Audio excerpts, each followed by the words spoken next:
Thank you all for coming. Really appreciate it. For those who do not know me, my name is Osvaldo. I have been in the high-tech industry for almost 30 years in different roles.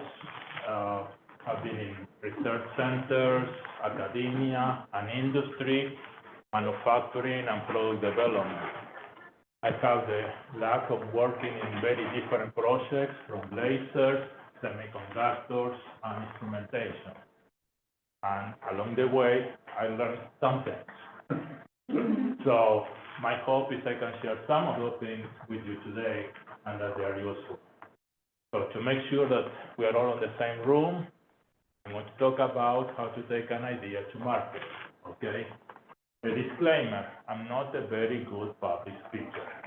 So please focus on the content and not necessarily how I deliver that content. And just to help a little bit on that, please save your questions to the end, okay? All right. So let's see how this goes. I have two goals for this presentation. The first one is to try to provide the awareness of the process of commercializing. So it's going to be some structure. And then the second one is that I try to provide you with a few useful tools that I have found that are good for me in the past. Most of the content will resonate better with high-tech product development because of my background, but the topics are applicable to services and also to other enterprises. With the time constraint, I will only look at this level, so I will not be able to go to steps. But my hope is in the QA session we can clarify. Okay, so you have an idea to solve a problem, and you want to put that solution into the market. So you embark in a journey that will not be very familiar with. A simplified journey is shown in this slide, and I want to emphasize two important steps: validation and product development.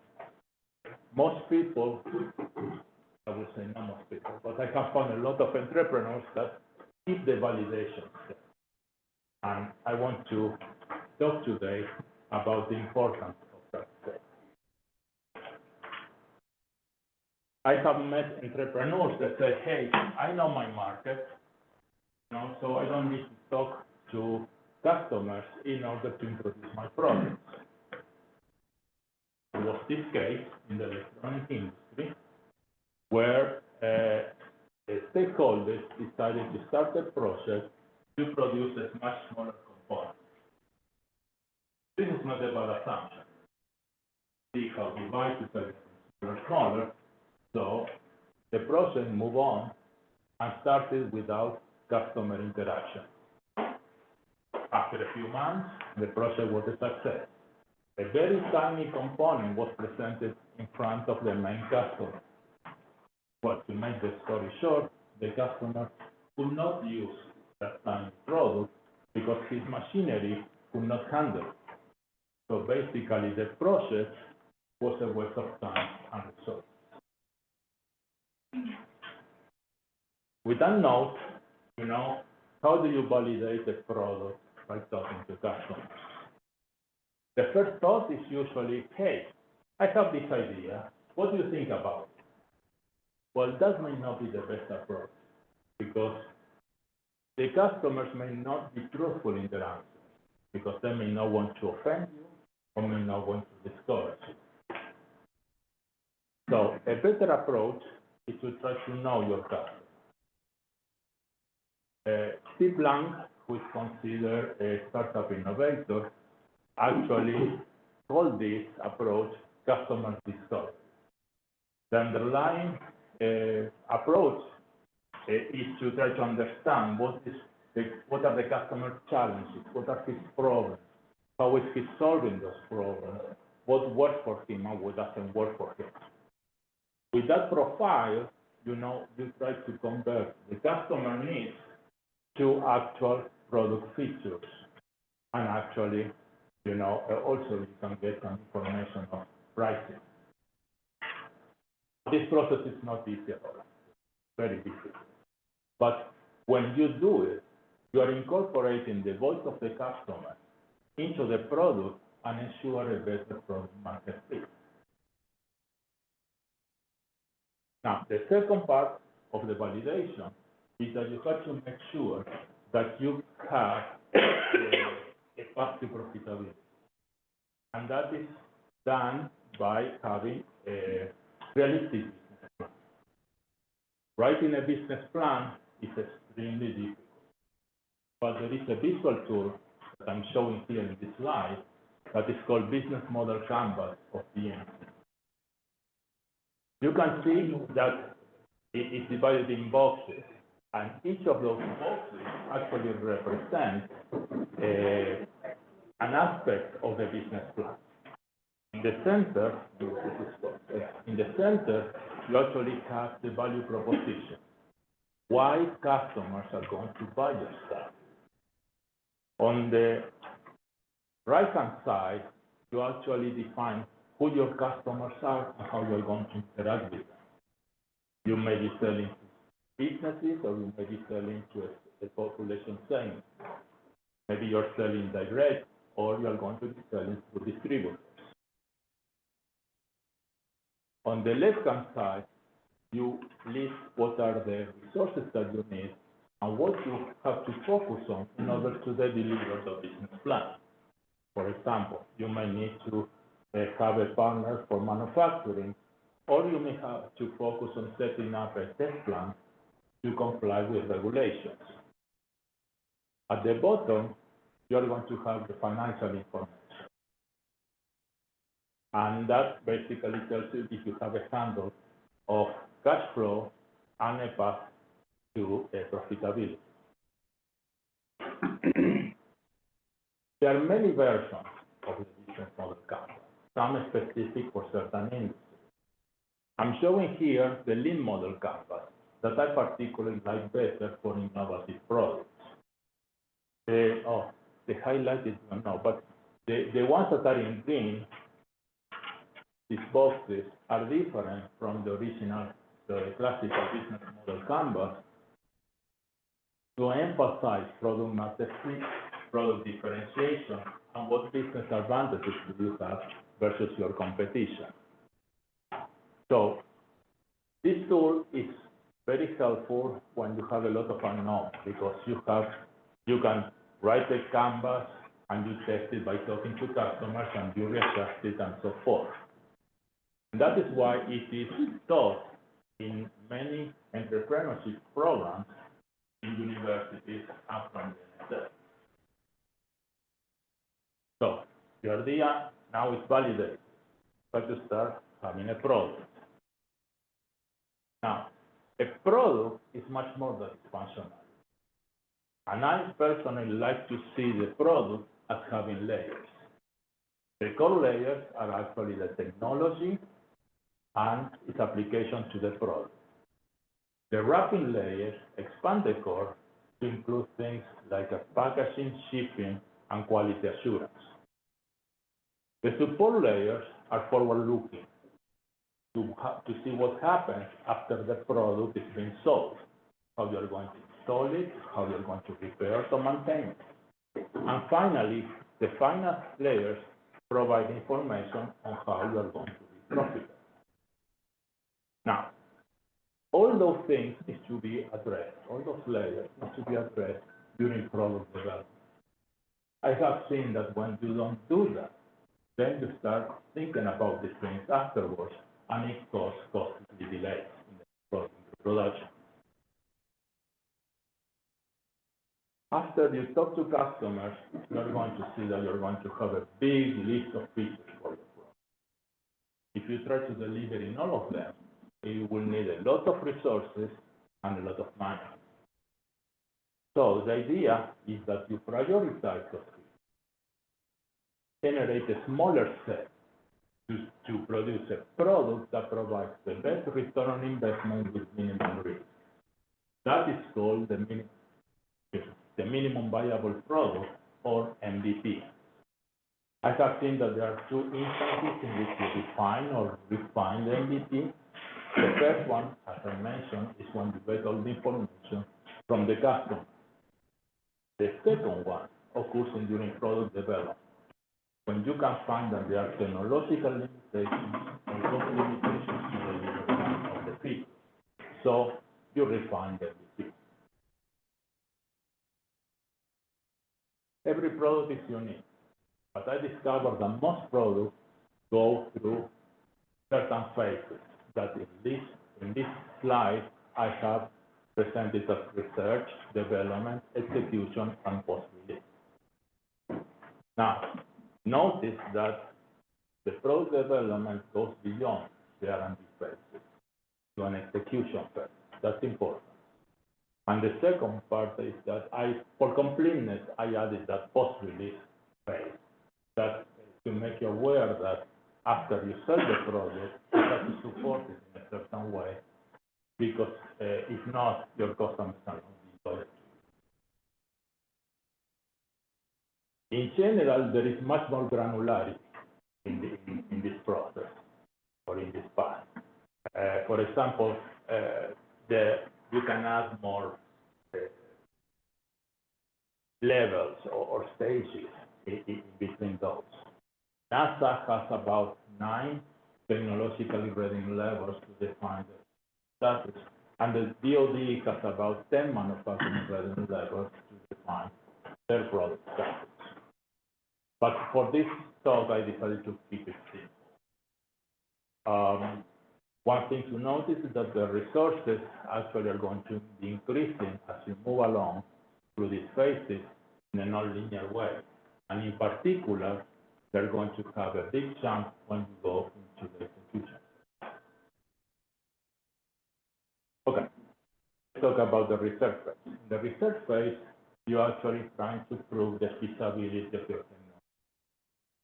You investigate some approaches, test them, find them in a circular manner until you actually can have a good product proposal.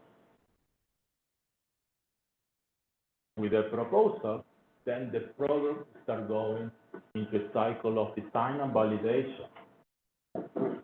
Very interactive. You have to test how things work. The product evolved from a proof of concept to alpha and beta pilots or prototypes. And in each step, you keep adding more elements to align better with what your customer requirements are and what the business is. Designing a product is challenging. As I mentioned, you have to address all these different layers of the product. A good approach that I have found is something called design for X, or DFX, where X is a variable that relates to a characteristic of the product. In this slide, I put some of those characteristics, such as manufacturability, usability, safety, etc. Now, in the execution phase is when you define the final product. But the challenges here are not necessarily associated with the product itself, but with the infrastructure that you need to deliver that product. The challenges are, okay, you have to set up a manufacturing line with a reliable supply chain that is also cost effective. You have to set up a test in order to make sure that you comply with regulations or you have the right specifications when you sell the product. And you have to put in place a sale and distribution organization in order to generate revenue. It is worth noting that if you have a high volume product, it is safe approach to actually introduce an additional step, a pre-production step, test the whole infrastructure before committing to high volumes.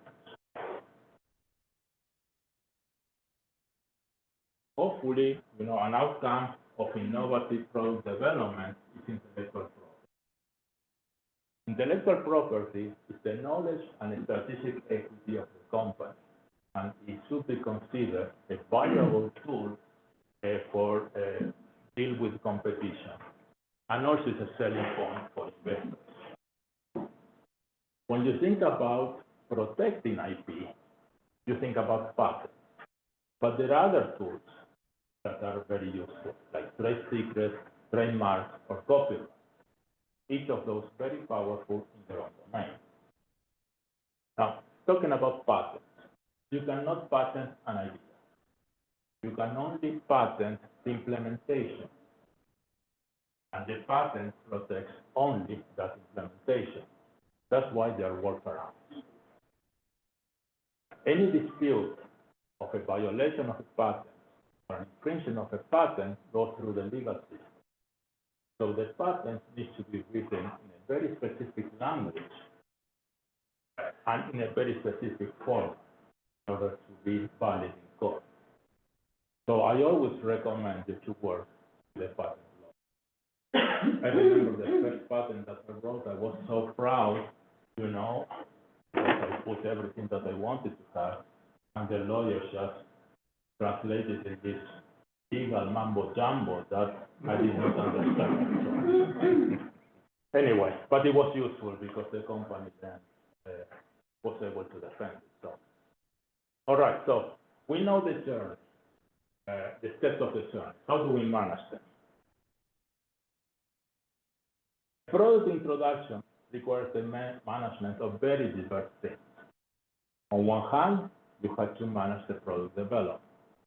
On another hand, you have to manage everyday activities like paying bills or schedules. And last but not least, you have to manage human and financial resources.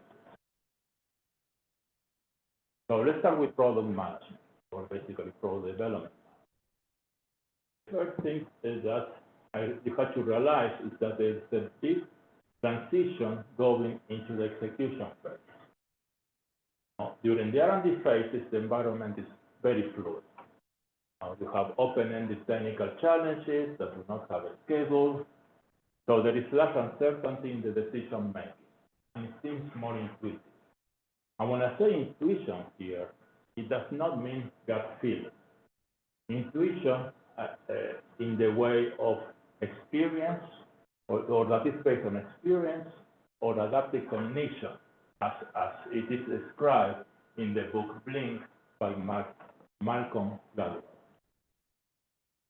On the other hand, on the execution phase, you have a much more predictable environment. Technical challenges take a second place to a strategic one. You have multiple parallel tasks that you have to coordinate together, and the decision making is more logical. So you have to be prepared for this change of phase. I'm going to share with you a couple of tools that I have used in the past. For R&D, I have used Kanban, and an example is shown here in the right-hand side of the slide. The tasks are represented by boxes, and the status of the tasks are represented in the columns. So you can manage the progress of different activities by seeing how the tasks move through the different columns. You can have a priority set by sorting vertically the different tasks, and you can also monitor the load of your workforce by color coding the different contributors. Now, of course, there is software for that, and the screenshot is shown on the left-hand side of the slide. But, a Kanban can be implemented very low-tech with a whiteboard and sticky. Okay, when you move into the execution phase, you need a little bit more sophisticated tools. One that I have used in the past is the Gantt chart. The Gantt chart actually tracks schedules, but more importantly, tracks the dependency of the different tasks. And that is very important when you try to coordinate activities among diverse groups. These are the two tools that I have used. Nowadays, there are a lot of other tools available online, and I strongly recommend you to go and play with them to see which is one that is good. Now, for product development, the best process that I have seen is the gated process. It was introduced in the early 90s by Dr. Cooper and is still in use today in high-level companies. The idea of the gated process is that you divide your whole process into stages. And these stages will have a specific predetermined goals. And then you put a gate at the end of that stage to make sure that those goals are being achieved. If they are achieved and you have the resources, you move to the next level activity. If the goals have not been achieved, then you go back and continue working there, or you just change the goals for that stage. The gate is implemented as a review process that is performed by external auditors, and it has to cover all the main areas of the process. In this example, I am focusing on having technical challenges, how they're going to be addressed, the schedules, market overview, and the path to profitability, and what resources do I need for the next stage, and how I'm going to. Now, I discovered that the success of the gated process depends significantly on the implementation of the review process. But to be truthful about the risks and how you're going to overcome them, you have to put reasonable pass-fail criteria in each gate, and you have to include external auditors to minimize the emotional decisions. When you are in a process, you get too emotionally involved and you want to let it go. Now, for startups, having access to all the skills that they need is a challenge. They cannot always afford. And some of the skills that they need is marketing, even early in the process, just to help with the value proposition and to define market segments. Then you need technical expertise to build prototypes and actually design the final product. The execution phase, you're going to need manufacturing expertise. Setting up the right supply chain and the right quality assurance is not easy. And you need sales expertise to generate revenue. So with limited funding, startups are always challenged, and they have to prioritize the hiring, which are going to be hiring first. But they're also faced with the dilemma: will I bring talent in-house, or should I source it? And the answer to that is usually depending on the specific company's condition. But the general recommendation is keep the critical knowledge in-house. And if you have to outsource, try to find the right partners and set up very good agreements to specify who is the owner of the IP, and also clearly state what are the responsibilities of each of the parties. A common example is, okay, I'm going to outsource manufacturing. So you have to make sure that you set up an agreement that specifies, again, who is the owner of the IP, who is the owner of the quality of the product, and who has final approval for design changes, among other things, of course, all the financials. Okay, managing financial resources trickles down to a very simple concept: managing cash flow. The burn rate has to balance the income flow. Managing the expenses is usually easier, you just stop spending.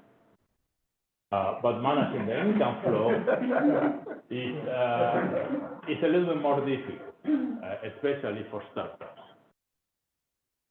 So, I'm not a financial advisor, expertise, but these are things that I have learned along the way. The sources of funding options for startups are using your own savings, friends and family, tap on friends and family, convince them that it's investing in you, taking loans, borrow money, applying for grants, or accelerate sales. You can also go to try to get partners or external investors. The viability of the things, of the sources of funding, depends on a lot of conditions. And the two that I'm going to just mention lightly is the funding stage and the exit strategy. If you are in the R&D stages, it is said that you are in the pre-seed stage, and you may have interest from individuals and maybe some angels. If you have some traction, then it is said that you are in the seed stage, and then you can get some interest from investment things.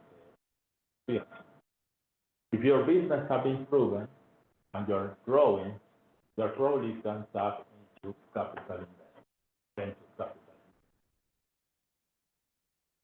Your exit strategy can be, okay, I want to grow organically in my company, or I want my company to be acquired by a larger one. I have seen that the latter one is the one that is of most interest. Now, in any case, I strongly recommend that you consult the financial, and especially if you're going to work with with external capital. It is very difficult to set up the right company valuation, and it is important that whatever agreement you get does not dilute the founders. All right. In summary, you have an idea, want to take it to market. The first step that I recommend is validate your idea. Talk to customers, have a business plan in order to make sure that you can make money. Not every better solution can make money.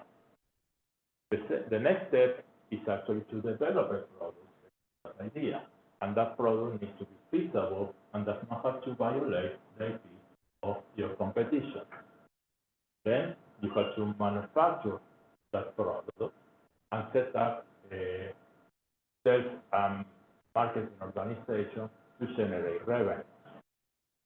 The management of this process has to be very fluid, very flexible, because you have to actually manage product development, human and financial resources, and also schedules. And that sometimes it can be very overwhelming for some. Okay, so maybe you have read this book or attended this webinar. If you have not, the basic message is that you cannot get a lot of deep information just by attending a PowerPoint presentation. So I'm going to give you my contact information so that you can actually discuss that you want to learn in a deeper way. So don't hesitate to contact me if you actually want to discuss anything further and you think that I can help. Open to questions. Sam? Yes. How do you see AI changing the process so far? So I don't think that the process will change. But what is going to happen, for example, when you're talking about setting up marketing material or sales material, well, you can push two buttons and the marketing material now is built and marketing people may not be needed. For software, in particular, I think that now there are a lot of tools that you can say, hey, I want to do this, run me a software. So which means that the process, the manufacturing process of software is going to change. But you still need to develop. So again, this was a very high level, so I don't think that this high level is going to change too much. Just implementation. I got a question. earlier on, you had a slide with, 4 basic components, and there was an idea, and validation, and there was, that was really, oh, it just went by, there it is, okay. Development, execution, post-release. I like to think that the product that I'm developing right now is past the validation stage and into prototyping. How do I know whether I'm ready to execute?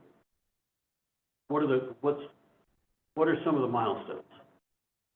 Again, every product is different, right? But let's put it this way. I think you're ready to execute when you have a prototype, you put it in front of the customer, and he says, how much does it cost? Can I buy tomorrow? Then you're ready.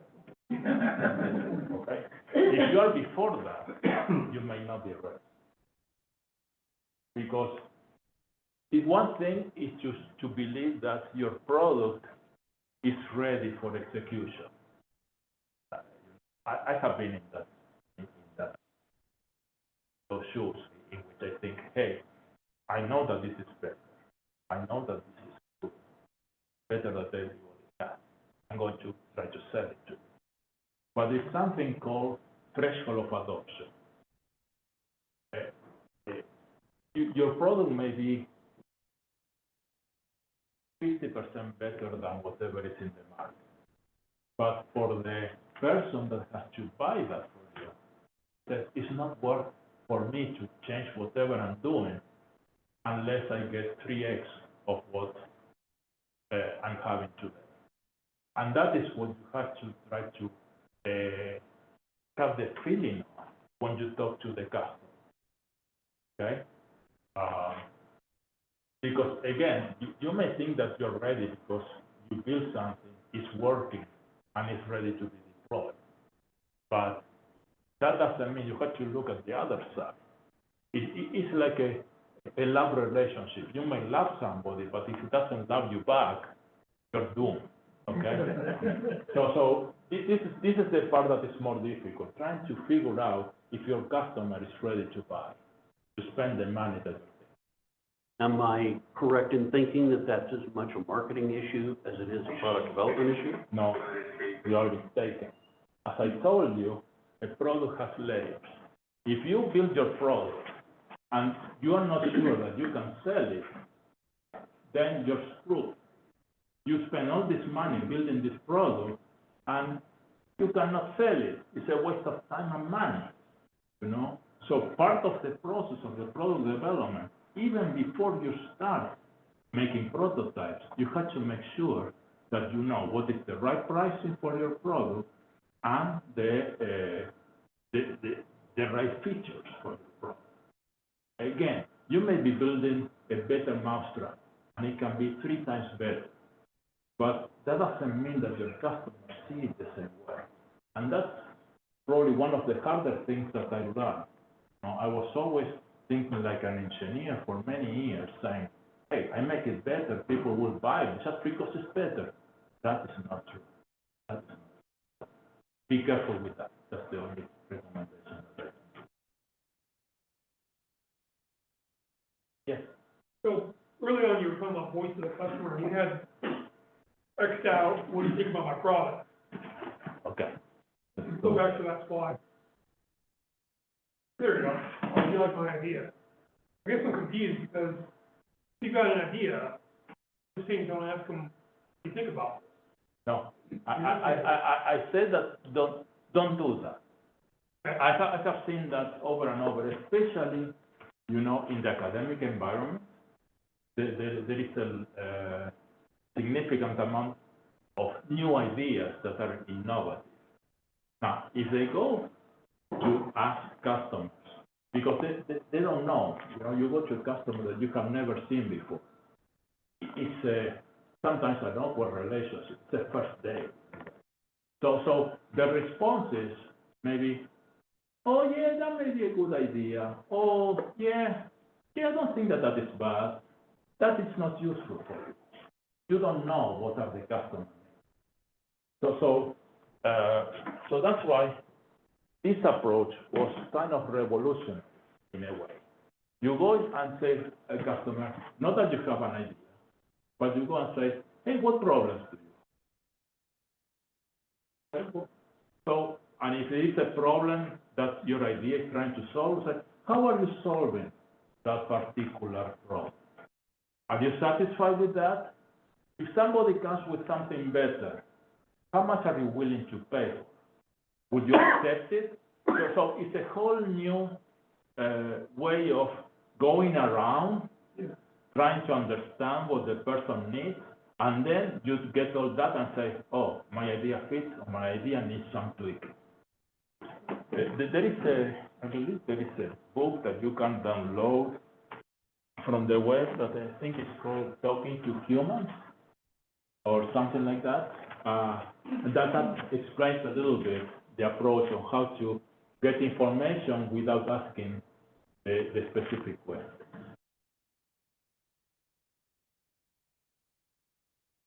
Another question? Come on, I was not that clear. Yes. How does this apply to drug development, for example? It seems like that's a whole different kettle of fish. Because, Yes, then yes, you're yes. talking about FDA, and you have to go Yeah, through a lot of... exactly. You repeat the question? No, the question is, how do you apply this to drug development? I think there was a talk last week or so, lunch and learn, we're talking about medical devices specifically. Oh. But you're right. So let me see. You really can't go talk to the recipient of the... Well, no, you actually have to go and talk to the customer.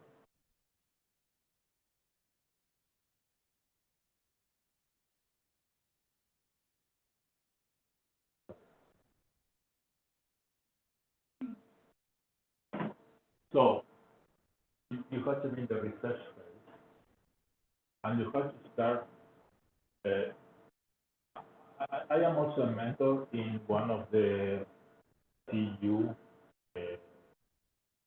entrepreneurship programs, and you see some of the professors trying to implement development or three. So the idea is to build what is called an ecosystem, understand the ecosystem. Try to talk to hospitals, try to talk to manufacturers, try to talk to users, and try to figure out where your drug development actually fits. It fits in the middle of a process of a drug development, or you are producing a whole. And that's when you start trying to figure out, okay, where do I fit? The second part of that is who's going to pay. Because one of the main problems of, I would say, medical devices or drugs or things like that is that there is a confusion between who is the user and who is going to pay for that drug. So then you have to start talking to insurance companies, how to figure out they are going to pay or not. Insurance of, you know. And of course, once you have refined the idea and you know who your target is, that's when you start thinking about, okay, I'm going to develop this and make sure that I have enough information that I can go to an FDA process. And the problem with the FDA approval is that it's very long, where it's a lot of money. So how you're going to actually get that money? It's very difficult to go without venture capital, amounts of money.